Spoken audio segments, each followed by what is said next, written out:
So we're going to take it from the top. Ladies and gentlemen, the Chief Executive Officer of the National Corn Growers Association, Mr. John Doggett. Good evening. John, this will be shown in the morning. The morning? Yeah, the morning. Which morning? Okay. Hello.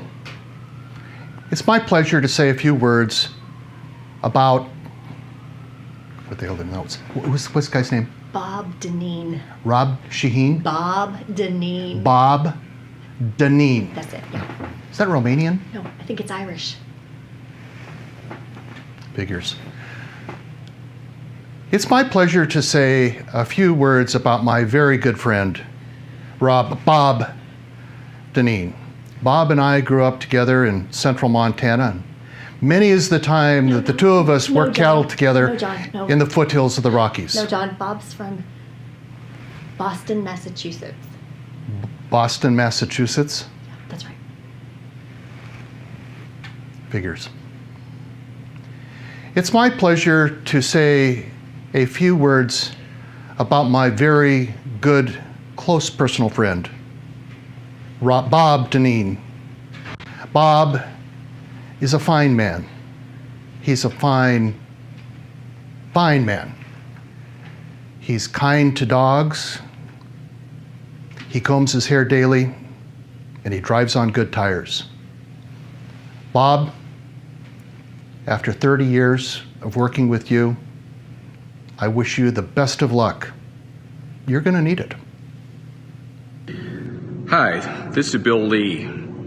For 15 years, I was the general manager at Chippewa Valley Ethanol Company in Minnesota, but now I run a craft distillery here in Tennessee. Now, Tennessee's not like the Midwest. We only have a couple of ethanol plants, but every gas station still has a sign that says all grades contain up to 10% ethanol. And every time I pull up and I see that sign, I think, Bob Dineen did that.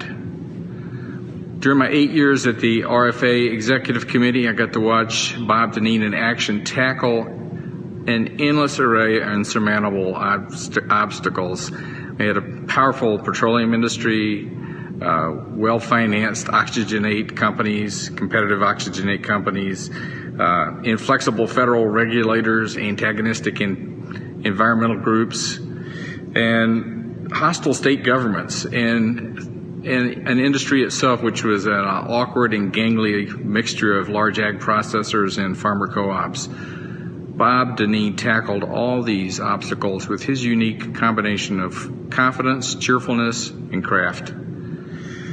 So, here's to you, Bob Dineen. The successes of this industry are the result of the efforts of many people, but it absolutely could not have been done without your leadership. Well done. Bob, it's with bittersweet feelings that I address you today.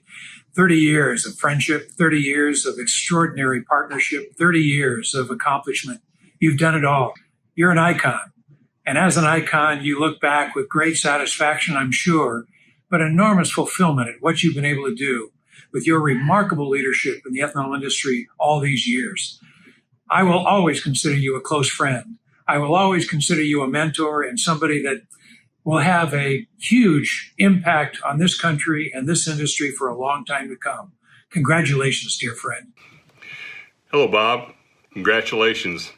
You know, it's very rare when an individual can start in an industry from scratch and see it develop like the ethanol industry has over the last 35 years. You've been part of that from the get-go. You've been at the leading edge of that, and it certainly is something to be proud of and a job well done. I don't think back in 1985 we'd ever thought about getting ethanol in every gallon of gasoline in the United States, but that's basically what we've done, and you had a significant role in making that happen.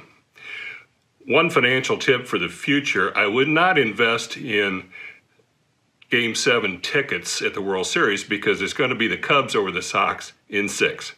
You take care. Bye. I'm Chris Standley, and I want to add my voice to the chorus of individuals that recognize the contributions that Bob Dineen has made to the ethanol industry. I've known Bob and had the pleasure to work with him for almost 20 years, and I can tell you that there's no one more dedicated to a cause or with a stronger belief in their industry. He has spearheaded or been deeply involved in virtually every major accomplishment by the industry during his 30-year tenure at the RFA. From the RFG amendments of the Clean Air Act in the 80s and 90s, through 2001 when this association desperately needed new leadership, through the phase-out of MTBE and the adoption of the groundbreaking RFS and RFS2 legislation, Bob stepped up and led the way. I'll always remember Bob for his penchant for fire and brimstone speeches, most notably at this conference, but also once at my request at a conference held in an old historic chapel in Seville, Spain. I saw a particularly energized performance from the front of the chapel at that event. But one of the highlights of my time in the RFA occurred when Bob was able to get President George W. Bush to meet with our leadership and speak at our conference shortly after the signing of the first RFS.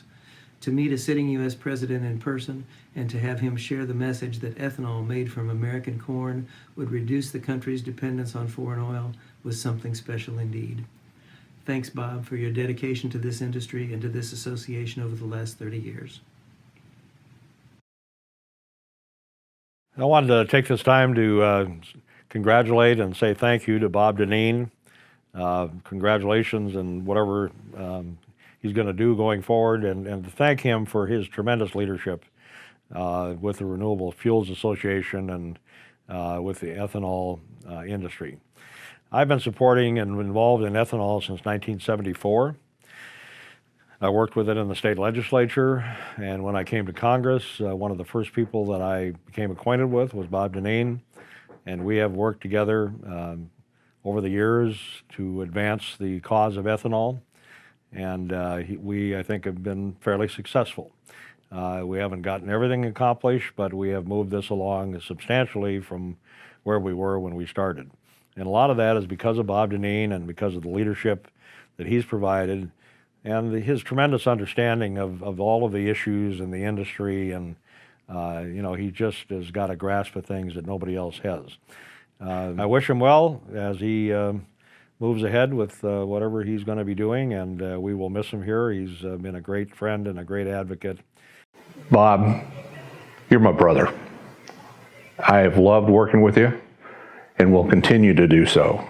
I've seen you in all kinds of states, sicker than a dog, sweating bullets, and still able to give a rousing, inspiring speech. I admire your ability to do that, and you've definitely led our organization like nobody else. Bob, we wouldn't have the RFS without you. That's incredible. I really appreciate what you've done to promote our industry. The way you've led has improved our nation's air. Bob, not everybody can say something like that. That's pretty impressive.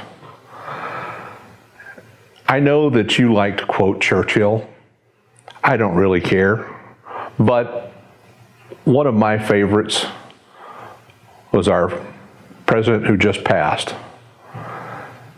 And one of my favorite quotes from him is, "Any definition of a successful life must include service to others." Bob, you're an overwhelming success. Thanks, brother. My best memory of Bob is golfing together a couple years ago. Bob had a follow-through that included a dive roll and still hit a tee shot further than I did. Seriously though, Bob's finest hour was this last year. There may have been years of greater challenge for the industry and some of our businesses, but this last year I got to work closely with Bob on some of the hottest debated issues on ethanol industry policy that I've personally ever witnessed. Bob was at the center of the controversy that threatened to tear our industry apart. Without his intimate knowledge of the details and inner working of government and politics in our industry, we all would have failed.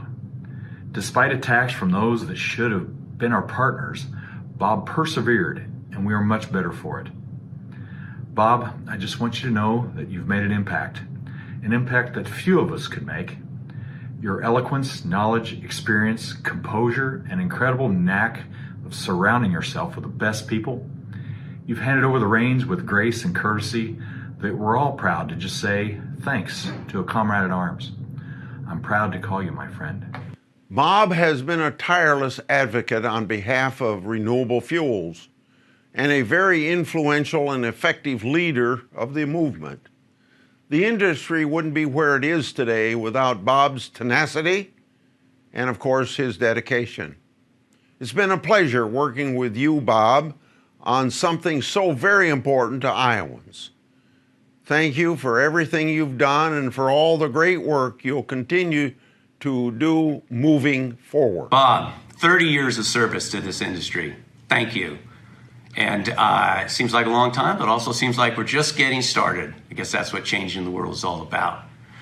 When I think back of all the time you and I have been together, all the conversations we've had, there's two phrases that come to mind. The first one is you're regaling me with, you're a great American. And I'm regaling you back with the same. Because Bob, you are a great American. You have provided the leadership and the advocacy to bring an industry from less than 1 billion gallons to 17 billion gallons, truly positioning itself as America's fuel. That makes a great American. The other thing that makes you a great American is your knowledge and appreciation for history. It is the lessons and the wisdom of history that help inform us as we try to make this world a better place. I think everything I still remember about the Civil War, Bob, I know from your stories of the Civil War and the analogies between some of those battles in the Civil War with the great battles that we've been fighting here to make ethanol America's fuel. The second phrase that comes to mind is when I would ask you, Bob, how you doing? And you'd say, Neil, I'm living the dream. And Bob, that's true. You are living the dream. Dream is about vision, and you've provided that vision to get this industry to where we are today. Dreams are about passion. Dreams are about creating a better world. And yes, this has been a great job, but just like me, Bob, this isn't about just the work. This is about the passion and the true belief and living and breathing what it means to bring this great fuel to this country with all the benefits to the energy, the economy, and the environment. You know, that's true dreaming. And so, Bob, thank you. I look forward to the ongoing opportunity to work with you. And I will say you are a great American and keep on living the dream.